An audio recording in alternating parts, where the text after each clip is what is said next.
Well, welcome to Sunday Reflections. Again, we're here today. I think it's still staying warm, but I understand the rest of this week it's going to be cold. So we'll see how it plays out till the very end and it warms up again. So I'm not sure where we're at, but I know this. Spring is coming, and I know it's going to be this weekend or on Friday. I don't remember. I think it's Friday. But we thank you for coming today, and we're grateful that we're here. And we have some people today to be talking about the homeless ones, and that'll be something I think you'll always remember. So we have again with us all the time is Jeannie, and Jeannie, I think they'll see your name up there close together as well. And then Jamie, I've got you here on it too, and they'll pop your name up when you're talking. So there it goes right there. So Jamie Mackey, you can see that. Welcome. So when you're talking, that'll be the way it works. So, but today we start off as we always have done, is that's to be able to do the thanking for all of the two people that are assisting and being the sponsors here for Sunday Reflections. So the first one's going to be the DJ's Clam Shack, which I've told you all about many times, and it's just craving fresh. It's flavorful seafood, and it's something that's done, and it's DJ's Clam Shack at 21 Hippolyta Street, and it's where the Northeast meets Key West. Well, that's where it starts, and that's where it goes, because it was born in the Florida Keys and rooted in New England. And that's a New England tradition. The DJ service up to lobster rolls, fantastic. Fried clams, I've had the regular clams there. The fried clams are great too, and the conch fritters and everything else. The ingredients are just very great. They're just very fresh. There's all that, and they're highest quality. And they're open on Tuesday through Sunday from 11 a.m. to 9 p.m. So if you want to get down there on that old area of St. Augustine, it's the perfect place to spot a grab bite. I mean, people seeing there so many times, they stroll down St. George Street and Hippolyta and all those places, and I can tell you that it's the taste that is so good that seafood should be here all the time. So we thank DJ's Clam Shack for being one of our sponsors. The other is Chris Shee's family, and it's called the Shee family, as I've said to you before. And we, again, like to give our heartfelt thanks to them. I think that the Shee family has been one of the most generous and community-focused families in St. Augustine, in St. Johns County, too. And I think that what you find out is that they have their work done at Tringali Barn, which is a premier event that people can go and get their weddings done. They can have other stuff, but mostly, you know what, they do the stuff for the nonprofit. And they are the family that is full of the leadership by Chris Shee. And he's the one with the family that continues to support and uplift countless local causes. I'm just telling you, it's so many coming up. There's one for the boys that's coming up as well. So that's there. So anyway, their commitment to giving back makes a lasting impact to all of us because they've done so much, and we are truly grateful that they are in our community. And we thank you, the Shee family, because, you know, without you, you make St. Johns County stronger. So thank you so much. So, Jeannie Moeller, I want you to be telling us a little bit about yourself, because I know that I remember that you were on a mosquito control time. So yes, I know that's the case, but you have gone through so many other places that I've seen how much you've helped so many others. And I want you to kind of explain that a little bit to the folks here before we start getting into the homeless that are here, that are for the way that we're here for this purpose, and we'll be able to talk about it. Okay. So just update the people, tell them how you're doing what you're doing. Well, I was born and raised in Pennsylvania. That's a pretty cold place, isn't it? I came down to visit my favorite aunt in the summer of '64. I graduated in '67, and I told my mother when I get out of cosmetology school, going to Florida. And she said, "Oh, you won't leave your family."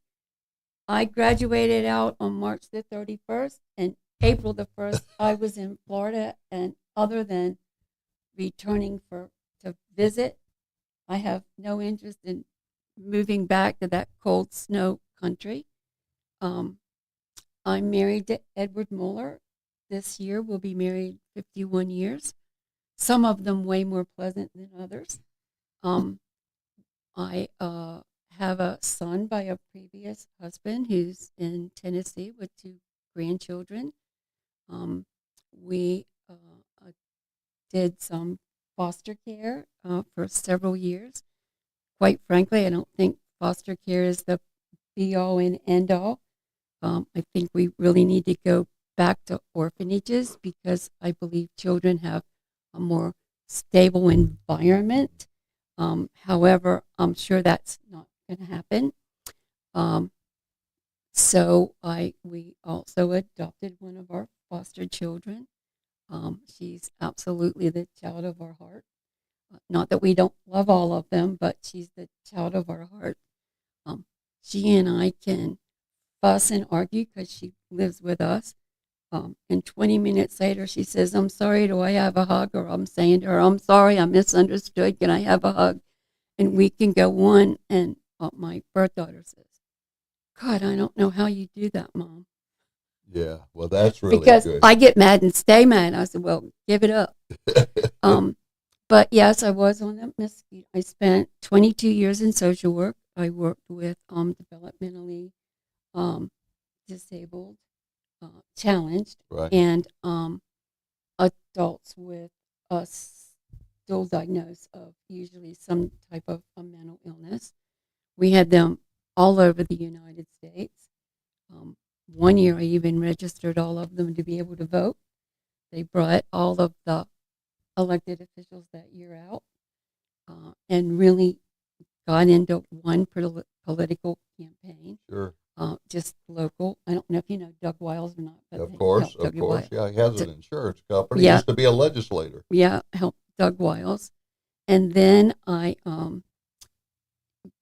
decided I ended up with breast cancer, and I thought, I wonder what that spray that comes out of the mosquito control trucks really do to the environment. So I ran in 2004, lost to Emily Hummel by 670 points, ran again in 2006, was an open seat, and I won. And my first meeting, they set me right beside Miss Hummel, and I thought, this is just not going to work. And you know what? Because she wasn't real happy that she had to run a campaign. And so I thought, this is not going to work. But you know what? Emily Hummel became the best mentor for me on a board ever. And the first 4 years were kind of difficult. And she would reach over and tap my knee, and she said, "Just smile. They don't know what you're thinking." There you go. There you go. There you go. And Yeah. so I spent 16 years on there. Right. The year I raised the millage rate 100% by doing the second motion.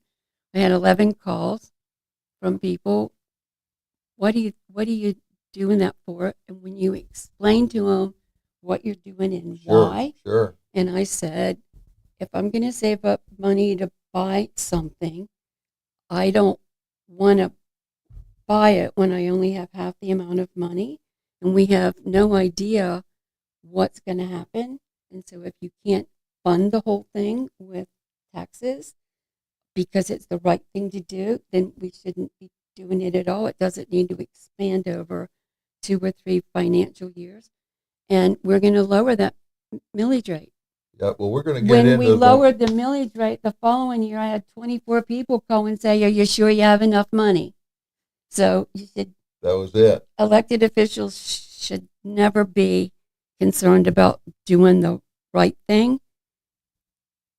And I won 3 elections after that. So what can you say? Yeah. Well, I appreciate But if that. you haven't been out to mosquito control lately, Yeah. You really Well, ought to that new go building and everything. that Yeah. new building. Yeah. Yeah. Um, That's great. Yeah. yeah, So it cost way more than it it should did. have, Yeah, that's right. but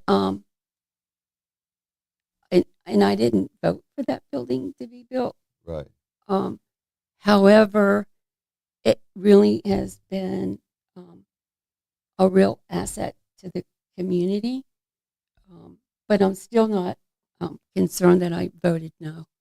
Okay. Well, let's get started, and we're going to come back now to talk about why you're now the president of the Homeless Coalition. But we'll come Because back to that. no one else wanted to do it. Well, we're going to come back to that. Hang on. I want to be able to do this. So, again, as we're here today, we find that there's so many ways to do things. We can do it as an engineer, for example, and I think that frankly, as you get through all this, you see this all the time, and I think that becomes significant. And I think, Jamie, that you're one of those people. Jamie Mackey, you've been working in the engineering field and doing so much, but you've used it to also be with the Homeless Coalition. So let's talk a little bit about that, about you first. Okay.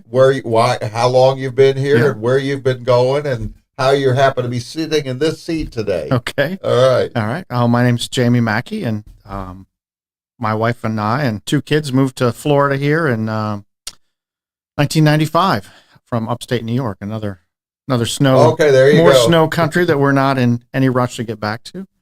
I've been working in the civil engineering field since then, mainly in land development. So I retired in 2022, and I'd been hanging around the Homeless Coalition, volunteering, doing stuff since 2018.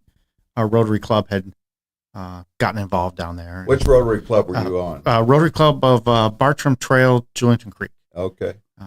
Been a member there for a long time, and retired in 2022, and they asked me to be on the board at that time. They're like, we could use somebody with your skill set because we have big plans, Right. and we just need to flesh them out. That's right. So that's what I've been trying to do for the last couple of years. Well, that's great. And so being here, how long have you been in St. Johns County? We've been in St. Johns County since 1998. 1998. In Fruit Cove, we live up in Nocatee now, and Right. Yeah. yeah, we love it. That's great. Well, that's a great thing we do. And I think as we're looking through this right now, we're going to find out now, how do we get this homeless help there that are needed? And I did this. I saw a book while I was thinking about this the other day, and I'm going to tell you a little bit about it, and then we can kind of get into the details of where we're at, because I want to be able to show this to make it finally see where God leads us. And so this was a book called The Beyond the Homelessness, The Christian Faith in a Culture of Displacement. And the book goes far beyond that. It goes beyond that. It goes, the subject of homelessness as social problem we all recognize, and then they have the mass emigrations, the displaced families. They have all of those things that go through, and alienation, human alienation, all of the things that we know about, and they have been critiquing all throughout North America, and so the culture is so amazing about what they did. The two authors are Stephen Buma Prediger and Brian Walsh, who discuss the whole forms of homelessness. So I'm going to share that with you later. But I wanted to be able to talk about it because I was very grateful that I was able to go and be at the homelessness location, and right across, not very far from just crossing the railroad tracks, on West King Street, and I got to meet with, at that time, with Debbie Redding, Right. who is your executive director. And I was able to spend time with her and go around. And I had some photos that I thought might be interesting for the people. And then we'll get right into the heart of what we're at for today. Okay. So you can see that's her. That's Debbie. She's right there playing in the games and stuff, and out there. And you can see the houses behind her as well. And then we have the rest of the houses that you'll see in a moment, and they will be very significant to you as well. And then you'll see how they show up where they are. So take a look at some of these houses that are down. Some are the older ones, and those are part of that. And then there's some newer ones that we'll, I think, show in just a minute. And so I kind of went through the whole process. And then I even drove down at the very end, like you had asked me to, and I saw another building that was being built as I went up to that one road, because you have an in and out to get out. So I did that, and so now we're looking at some of the newer ones that are there, just right there behind it, and it's amazing with the way that the children can have a place and so forth and so on. And I think you'll find that very interesting as we start now getting into this whole discussion of our homelessness coalition. And I know you have board members, and I know you've been president. So you just started off by telling me that, hey, wait a minute, nobody else wanted it. so I know that we have Jamie must be decided that he thought he didn't want you to continue if you had to keep working at it. So Jamie, I know you're the upcoming president, and I see that you're going to be having to take these steps. Yeah, it's I'm a little anxious about it. Jeannie has been a huge force to be reckoned with on the board. She is just does not quit. That's right. That's right. Yeah, that's great. So now tell me this: when did you first get started helping with the Homeless Coalition? Well, Jean and Jim Harden started working with building up a not-for-profit, and they opened a thrift store over on Anastasia. And I went over to try to volunteer and help, but it was absolutely so disorganized. I couldn't stand it because so much stuff was coming in and it was so small. And I said, Jean, this is an accident waiting to happen. We let us have a key and we'll be out here till midnight trying to reorganize this thing. She said, people love to plunder. So not for you, though. Not for me. So finally I said, I dearly love what you're doing, but I'm sorry, Jean, I can't do this. But if there's something else I can help you with, call me. So long about 2012, they became the lead agency, which was then it was called the COC. And she needed an elected official on her board. Okay. And she started at the top, worked her way down. Down to the mosquito control one. And worked her way down. And so Debbie called and said, we need an elected official on the COC board and the Homeless Coalition. And I said, well, I told Gina if she ever need me, I would help. So I came on board. And what year was that? 2012. 2012. And then the last 6 years, I've been the president, and it's just time for someone else to take it over. Sure. But one of the reasons I stayed so long, and there's more than one, it's really because of the children. They are, in my opinion, America's greatest asset. And whether they're your children, my children, Jamie's children, foster children, adopted children, any child. And so we have to give our children the best opportunities we can give them. We have to give them roots and we have to give them wings. And how can a child get too many roots if they're living in a car or they're living in a tent or they're couch surfing from Grandma A to Grandpa B to friend C? It doesn't give them much stability. And everybody looks for a home. Everybody wants a home. So I stayed, but and then I realized that any one of us, maybe because of a poor choice, maybe because of a big trauma or a divorce, could end up homeless. I was a single mother once. I was never homeless, but I was a single mother. And I realized how difficult it was. But I had great in-laws, and they were extremely supportive. So I had a network. Yeah. I had sister-in-laws. I had a network. My first husband and I divorced, but we were not enemies by Right. any stretch. So I probably fared better than many of our single mothers that are currently living at the Homeless Coalition. And then my youngest brother, my very favorite brother, passed away in 2010. But he went to a party. Somebody laced his drink with we don't know what.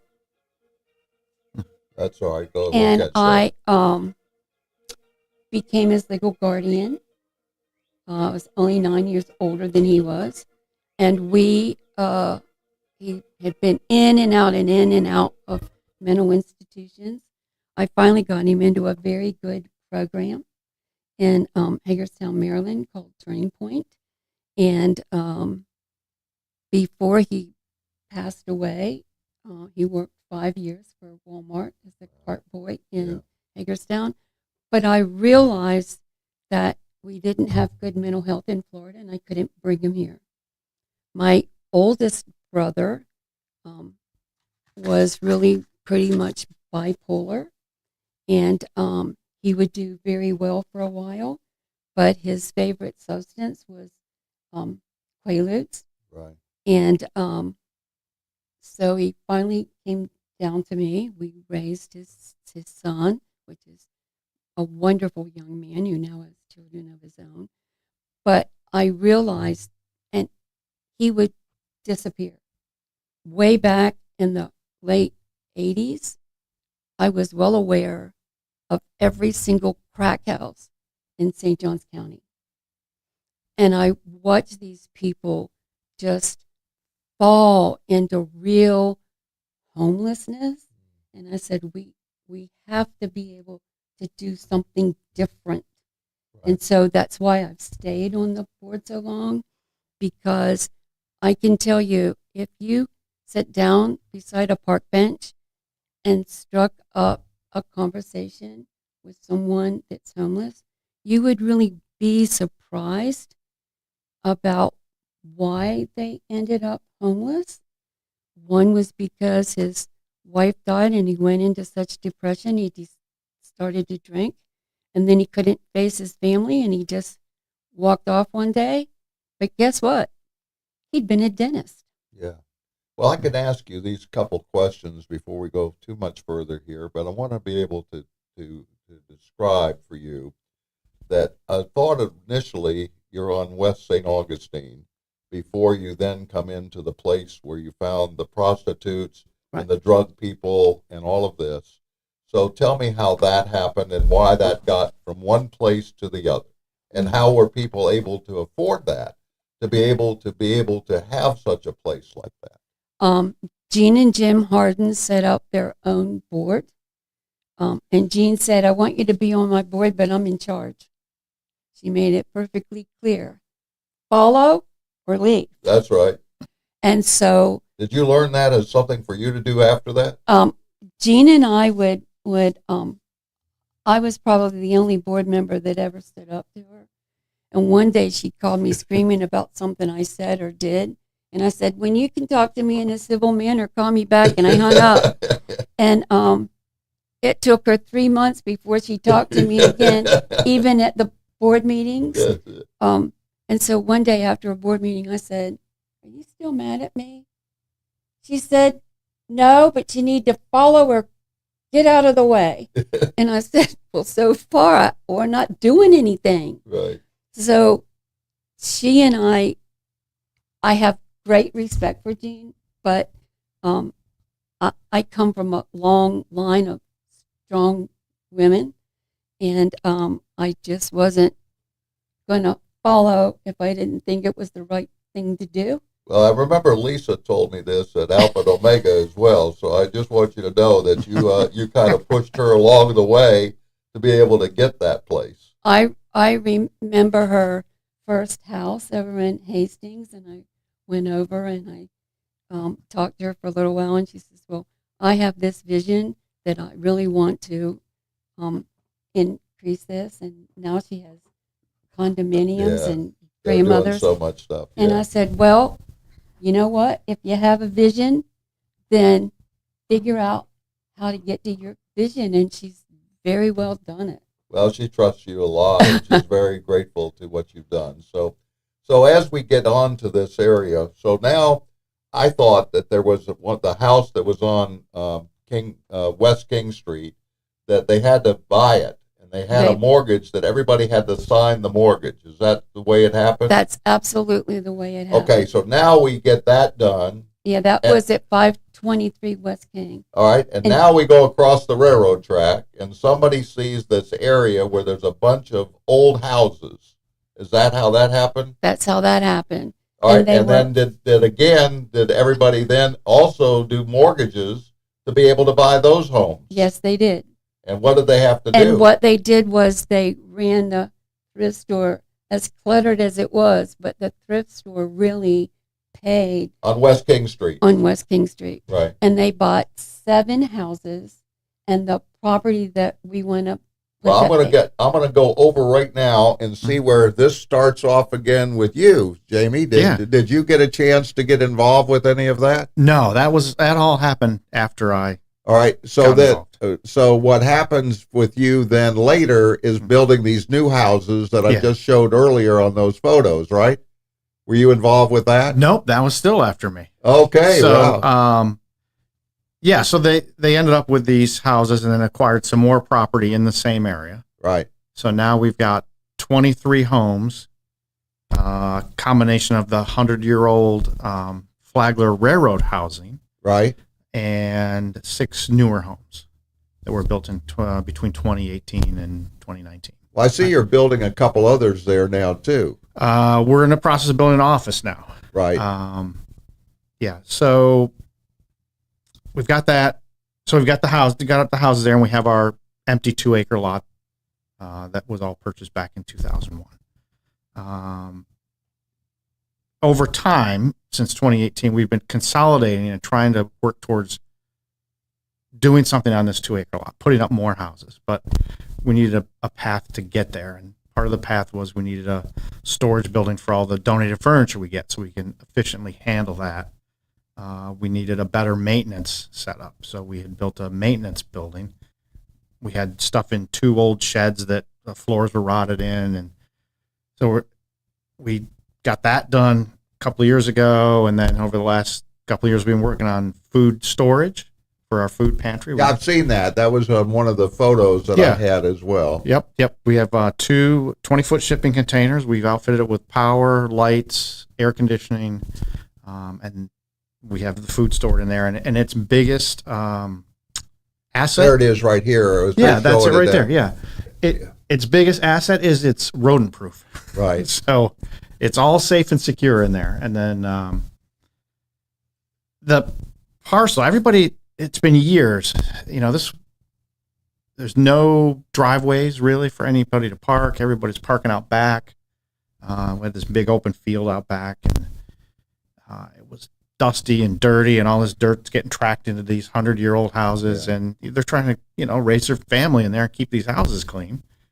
And there's really no place for the kids to play because there's cars parked everywhere, and really, where the cars weren't, well, even where they were, it's dirt and broken glass because this, this old neighborhood is what it was. So the next step is to build a real office building. Right now, our offices are in 2 of the old houses. Yeah, there was one that was a pink house that I saw. Yep, the pink house it's a 2-bedroom home, about 650 square feet, and that's where the administrative office is. And that's going to be turned over to houses. Well, that particular building is going to be the Children's Education Center. Okay. We'll have a little library, tutoring room, activities room, and we're going to build out its small kitchen where we can teach kids how to cook. Right.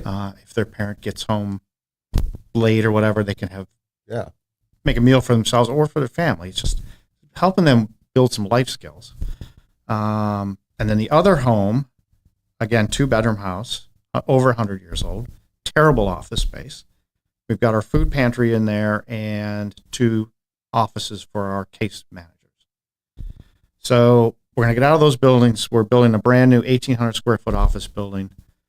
It'll be efficient office space, and we'll have our public facing food pantry on the street. Right. And how Facing the many street. new homes are you going to want to have?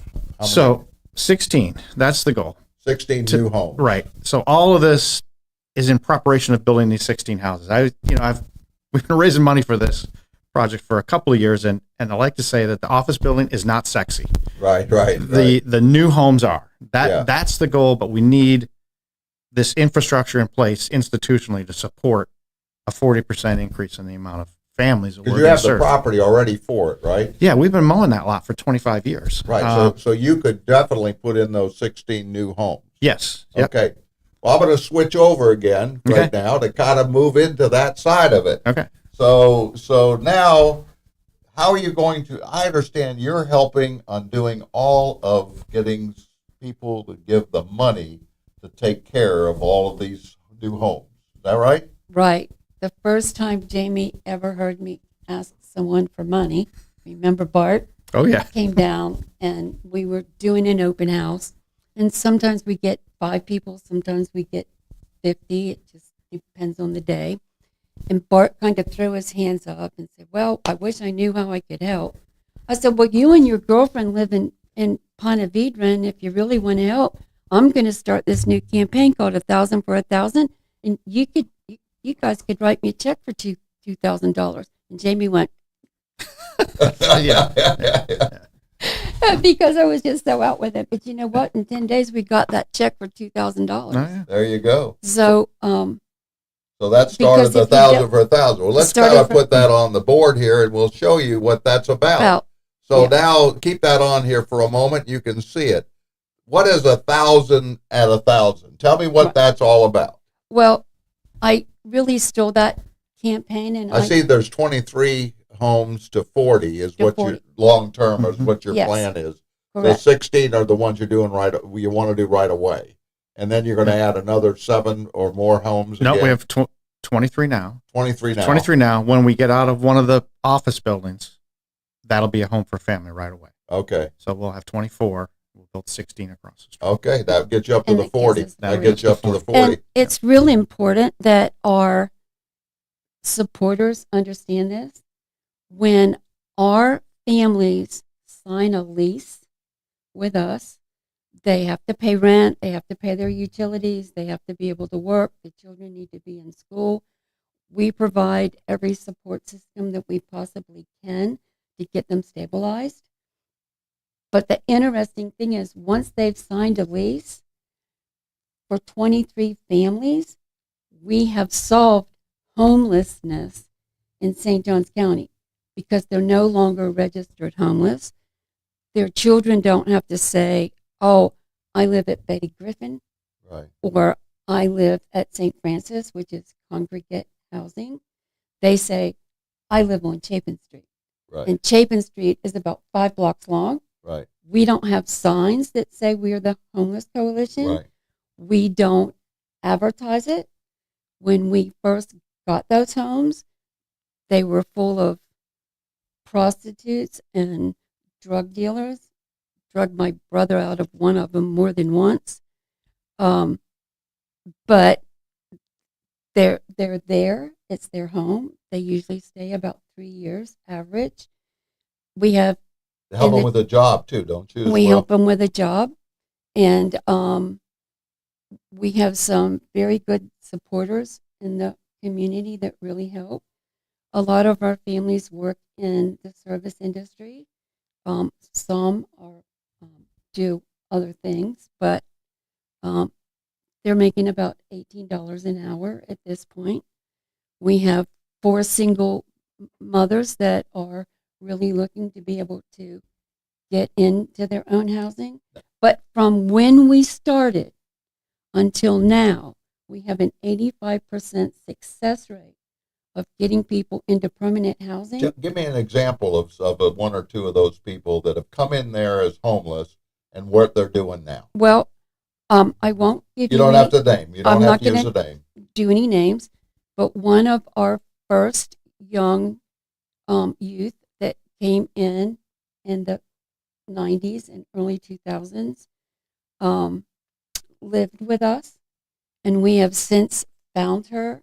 And she went on to college, got her BA degree, ended up with 2 master's degree, and this year she's going to be our auditor.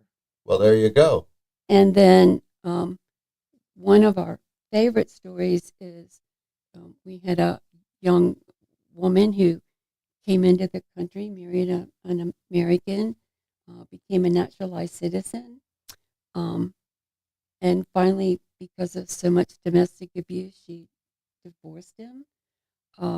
She has 1 son.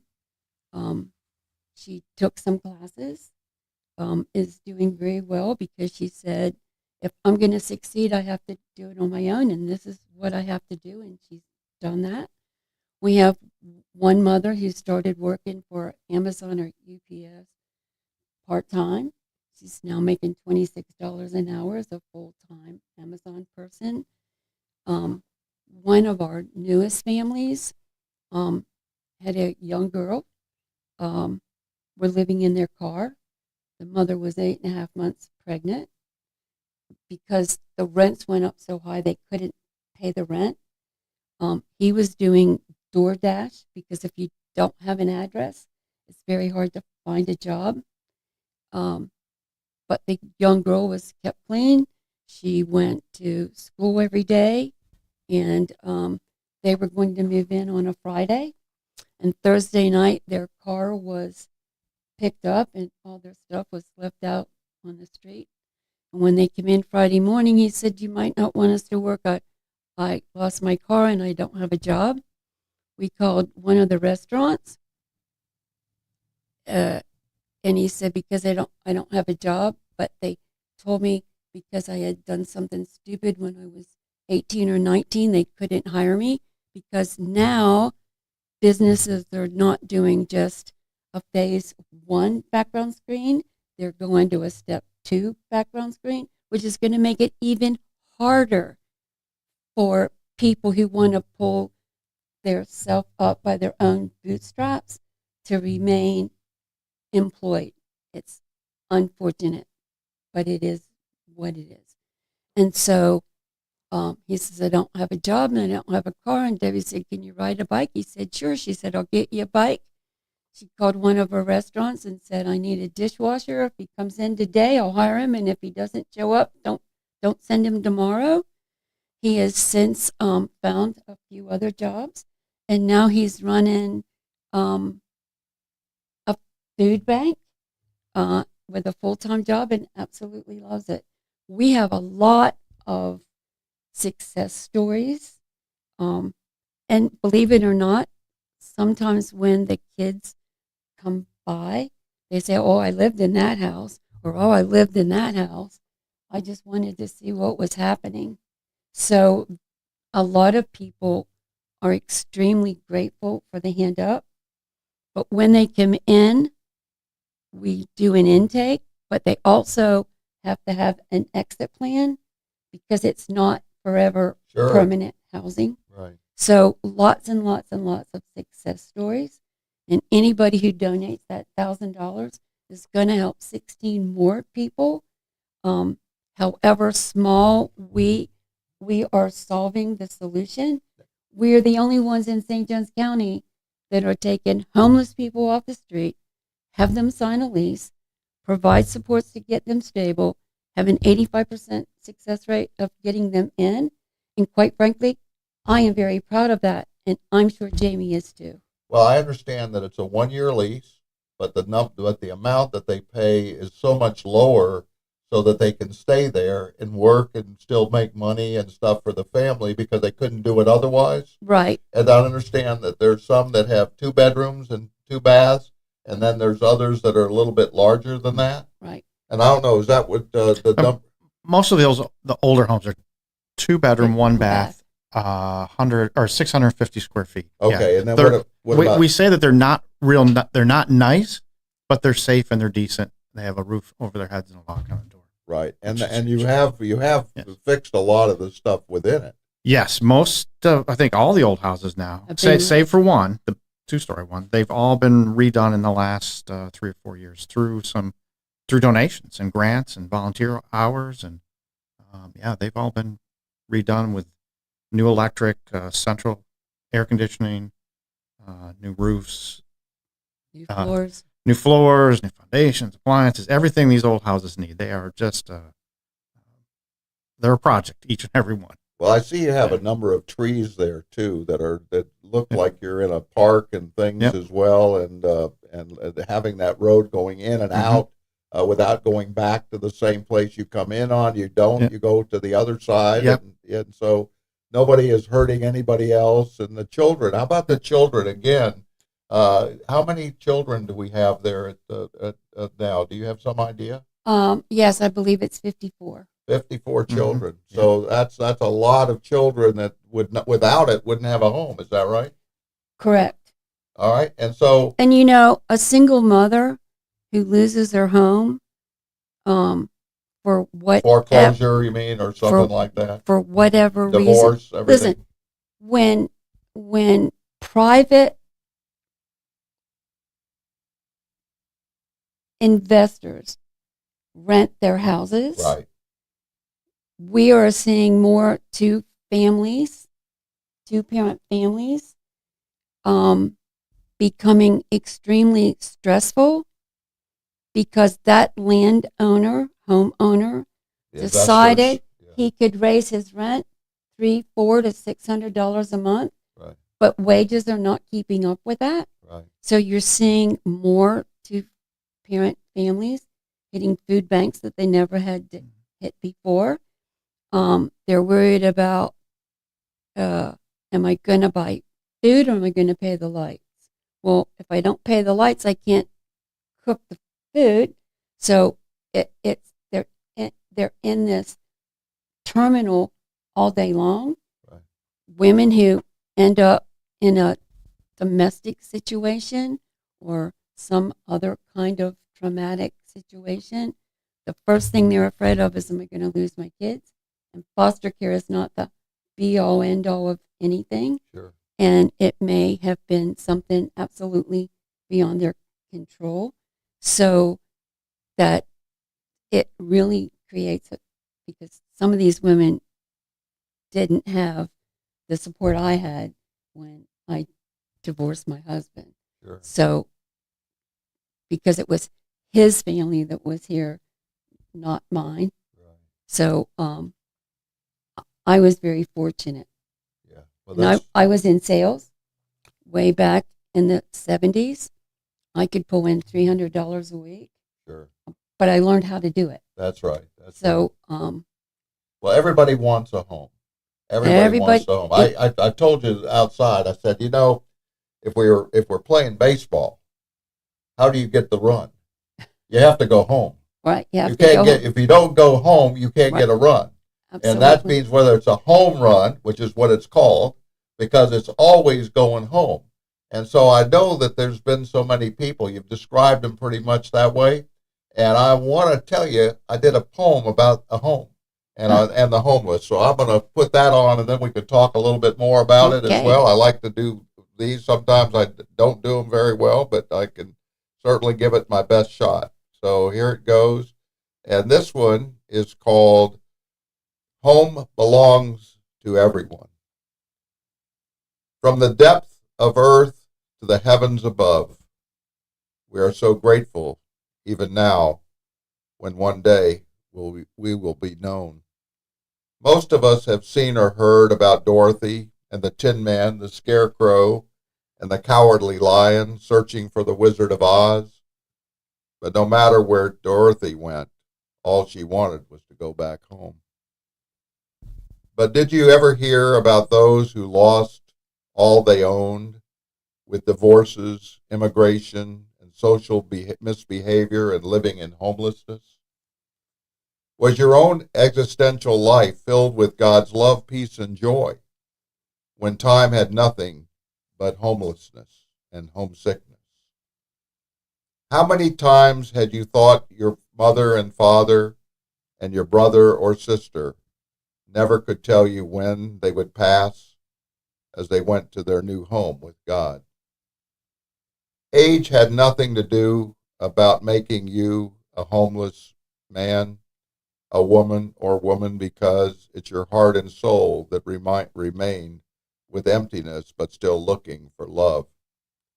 You may remember the prodigal son who used his father's money, and his only hope was to be a pauper's servant, wearing only one shoe, but he knew he had to return home.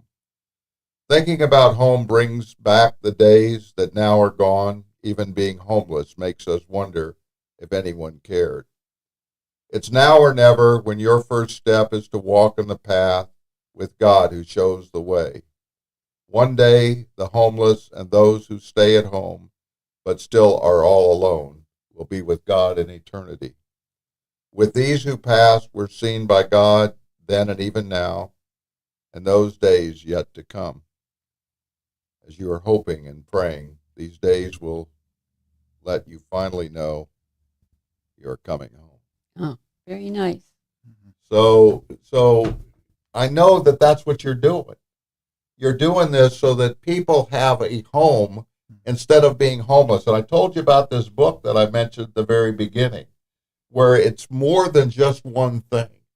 It's more than that. You've just described so many things already, the foster home and all of this. It's not your home. It's a foster's home. Right. And therefore, you never get your home. And so now when you tell me about it, both of you have said there's a way that we can help them by doing this and getting 16 more homes for 1,000 times 1,000. That's Right. 1,000 for $1 and 1,000 people giving that $1. Now, you told me, and I didn't think we mentioned it yet, but you told me that some people can do this on a monthly basis. Right. And then just pay that month equals for that year of $1,000. $84 a month.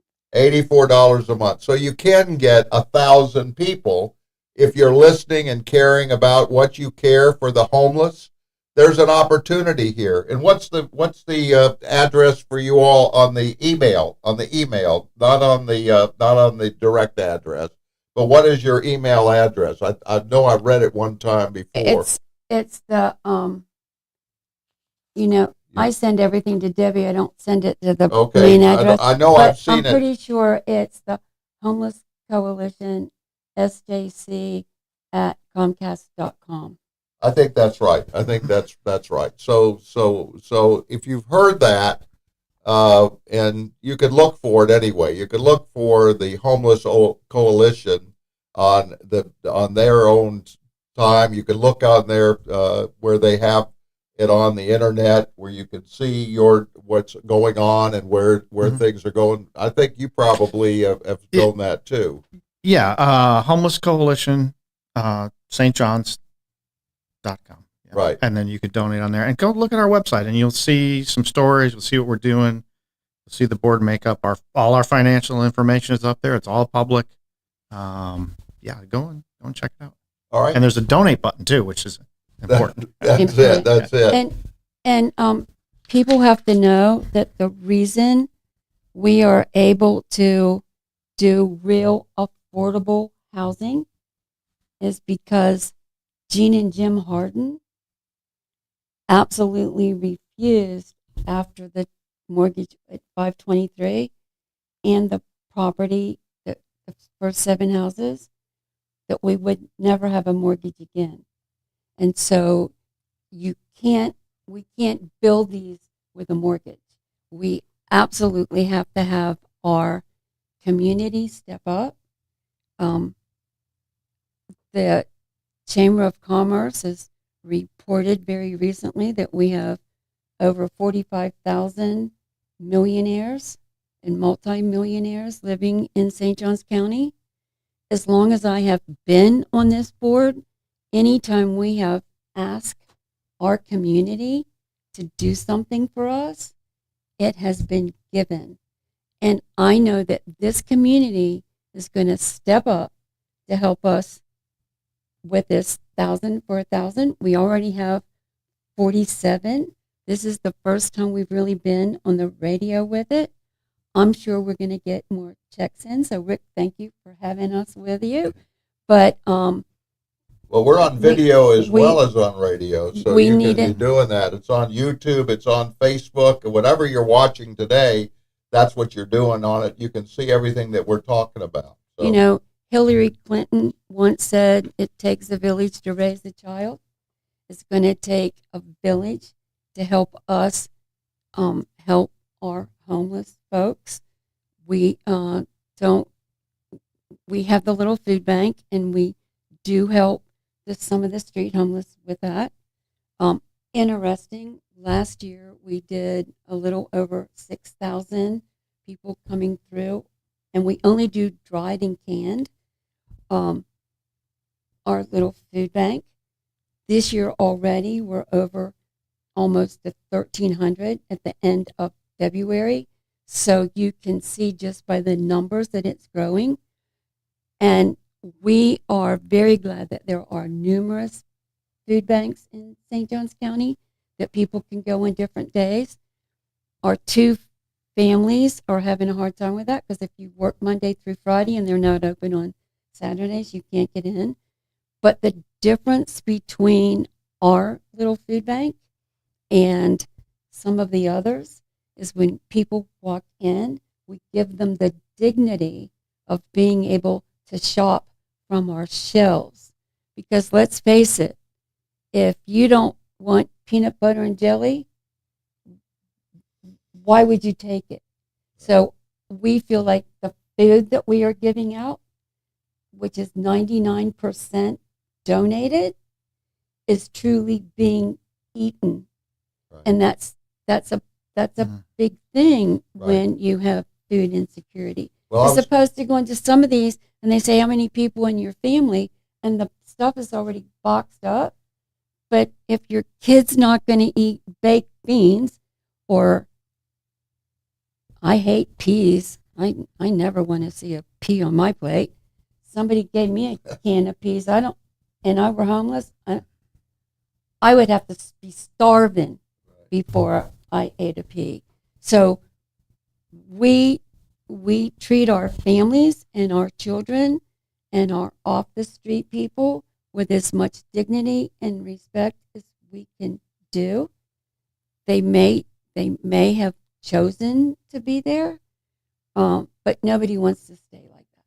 Yeah. Well, I know that there's a opportunity here because I know that there's been various churches have come there to help as well, and I was shared a little bit with Debbie the other day when I was with her that effectively I thought, every church in all of our St. Johns County could be somebody that you could go and talk to and Right. be able to let them know what this is doing, and they can come there to help and do some of the things. They don't have to give money to. They can also do things that they could help and making sure all of the things are clean, that all the things are working, all of that's there.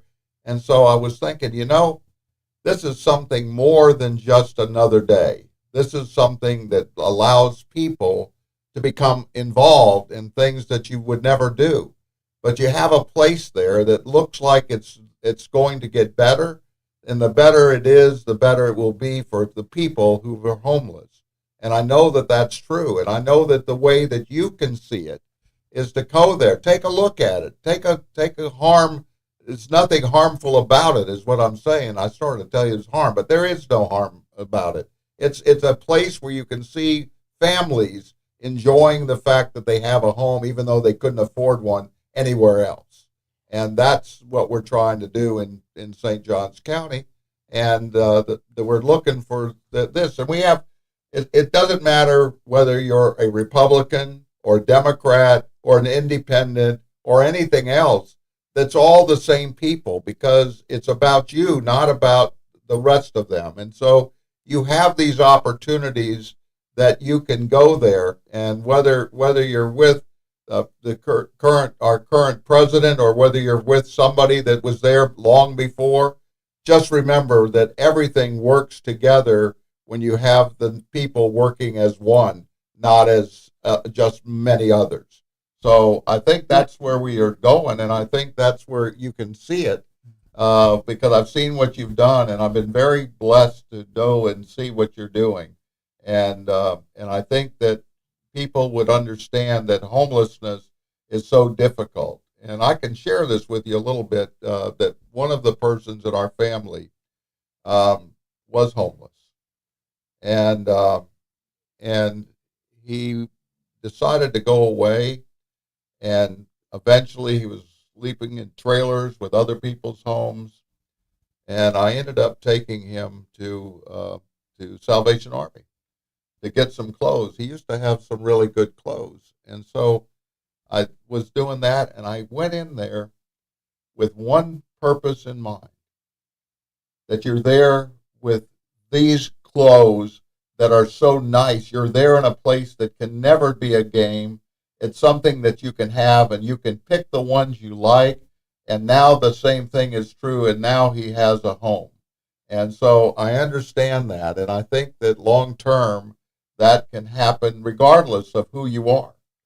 Absolutely. Whether you have the money or don't have the money, it depends on who is going on and what family member is now hurt for some other reasons that we just can't explain, and we know that. And that person used to be a foster home, so that was it. So I can tell you, when my brother would disappear, and then I would find somebody who saw him, we worried about where he was and what he was doing. And funny thing about it was, I always worried about whether or not he could wash his hair, because I didn't want him full of lice. So strange thing when he had so many other issues, right, to worry about whether he was getting his hair washed, because I didn't want him to have Sure. lice. sure, I've thrown him in my, he's deceased now, but he had a brain aneurysm, and those things hurt. Those I things had hurt. him. I had him with me for a while, but Yeah. To think about that, No, I know it's not easy. So one night he took my car and my cell phone when they first came out, and passed it around the crack house for everybody to call, and I got Yeah. a $2,000 phone bill. yeah, well here's where That was we're at. about the end of him. Yeah, yeah. Well, here's where we are today. This is really the end of where we're at. I appreciate both of you being here today to help the homelessness and everything else. And I know that you all can have the same opportunity to be with them and help them in ways that only you know.